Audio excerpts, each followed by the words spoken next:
अपने लक्ष्य को इतना ऊंचा रखो और तब तक मत रुको जब तक आप उसे हासिल न कर लो। यह कहावत यूपीएससी की तैयारी करने वाले उन एस्पिरेंट्स पर सही बैठती है जो अपनी असफलता से सीख लेकर उसमें बदलाव करते हैं और तब तक नहीं रुकते जब तक वे सफल ना हो जाए। इन्हीं एस्पिरेंट्स में से एक है यूपीएससी साल 2022 में सफलता पाने वाली आशना चौधरी, जो कि ब्यूटी विद ब्रेन का सही एग्जाम्पल है। लेकिन इस सफलता के लिए आशना को संघर्ष करना पड़ा, पर कभी हार ना मानने वाले अपने एटीट्यूड के दम पर उन्होंने सफलता पा ही ली।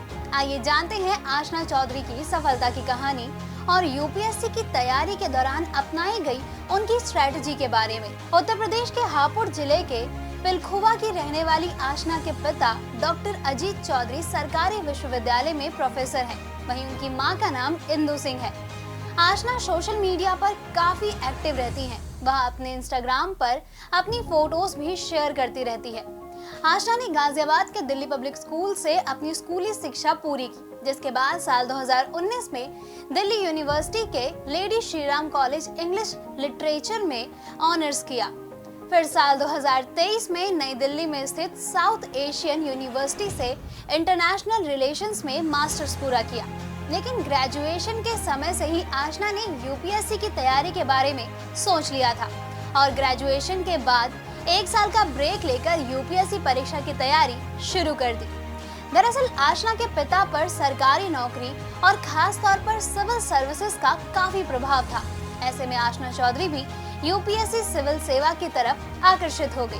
1 साल की तैयारी के बाद आशना ने अपना यूपीएससी का पहला अटेम्प्ट दिया, लेकिन उनकी तैयारी पूरी नहीं थी, जिस वजह से वे इसमें असफल हो गए। पर उन्होंने हिम्मत नहीं हारी और तैयारी जारी रखने का फैसला किया, जिसके बाद अगले साल उन्होंने फिर से परीक्षा में हिस्सा लिया। लेकिन इस बार भी कहीं कमी रह गई और वे फिर से असफल हुई। 2 सफलताओं के बाद आशना की हिम्मत थोड़ी सी डगमगा गई, लेकिन पिता के सपने को पूरा करने के लिए आशना ने फिर से तैयारी करने का फैसला लिया और इस बार अपनी स्ट्रेटजी में कई तरह के बदलाव भी किए। इसके अलावा उन्होंने कोचिंग का भी सहारा लिया, जिससे उन्हें बेहद मदद मिली। तैयारियों के दौरान आशना ने रिवीजन और मॉक टेस्ट भी काफी दिए।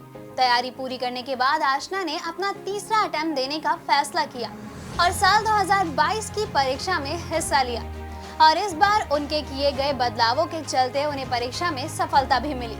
अपने पिछले 2 अटेम्प्ट्स में आशना प्री भी क्लियर नहीं कर पाई थी, लेकिन इस बार उन्होंने न केवल प्री में सफलता पाई बल्कि ऑल इंडिया रैंक 116 भी हासिल की, जिसके बाद उन्हें साल 2022 में सफलता पाने वाली सबसे सुंदर कैंडिडेट का टैग भी मिल गया।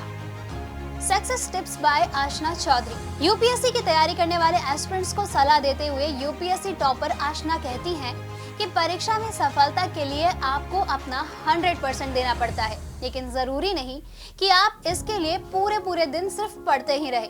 यूपीएससी के लिए जितना जरूरी पढ़ना है, उतना ही जरूरी है अपने आप को हमेशा मोटिवेट करते रहना। यूपीएससी की तैयारी में सबसे जरूरी और ध्यान रखने वाली बात है कि आप अपने सोर्सेस को लिमिटेड रखें। जितने लिमिटेड सोर्सेस होंगे, उतनी ही बेहतर तैयारियों पर ध्यान रहेगा। इसके साथ ही उन्होंने बताया कि एस्पिरेंट्स को कभी भी फेलियर से नहीं घबराना चाहिए। हर असफलता हमें कुछ सिखाती है, इसलिए हर असफलता से सीख लेते रहें और उसमें बदलाव करते रहें। परीक्षा की तैयारी के दौरान कई बार ऐसा टाइम भी आता है जब एस्पिरेंट्स डिमोटिवेट हो जाते हैं। ऐसे समय में मूड फ्रेश करने के लिए आपको अपना पसंदीदा काम करना चाहिए, जिससे आपको खुशी मिलती हो और आप मोटिवेट फील करें। तो दोस्तों, ये थी यूपीएससी सीएसई 2022 में ऑल इंडिया रैंक 116 हासिल करने वाली आशना चौधरी की सफलता की कहानी और उनकी स्ट्रेटेजी। ऐसे ही स्टोरीज के लिए देखते रहिए प्रभात एग्जाम। नमस्कार।